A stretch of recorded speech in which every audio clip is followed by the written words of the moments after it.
দর্শক, একটি মর্মান্তিক ঘটনা। ঢাকা বিশ্ববিদ্যালয়ে গাছের চূড়ায় ঝুলছিল লাশ।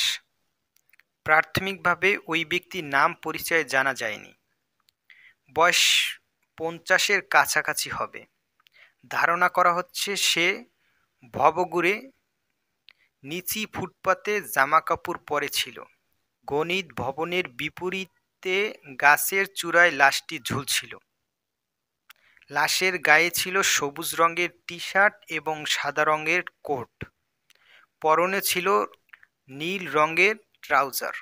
এ বিষয়ে শাহবাগ থানার উপপরিদর্শক এসআই শেখ হাদিউজ্জামান তিনি যা জানান, সকাল 9:45টার দিকে তারা খবর পান ঢাকা বিশ্ববিদ্যালয় গণিত বিভাগের বিপরীত পাশে ফুটপাতের একটি মেহগনি গাছের চূড়ায় গলায় ফাঁস লাগিয়ে ঝুলছে একজন ব্যক্তি।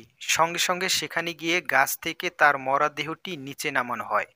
পরে আইনি প্রক্রিয়া শেষে ময়না তদন্তের জন্য ঢাকা মেডিকেল কলেজ মর্গে পাঠানো হয়। তিনি আরও যা জানান, স্থানীয়দের মাধ্যমে জানা গেছে ওই ব্যক্তি ভবঘরে থাকতেন।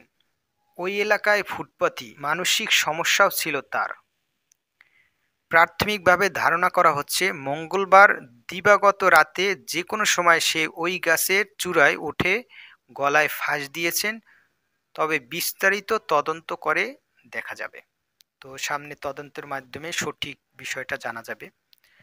তো ঢাকা বিশ্ববিদ্যালয়ের মতন একটা এই স্থানে গাছে ঝুলন্ত একটি লাশ, বিষয়টা অনেক দুঃখজনক।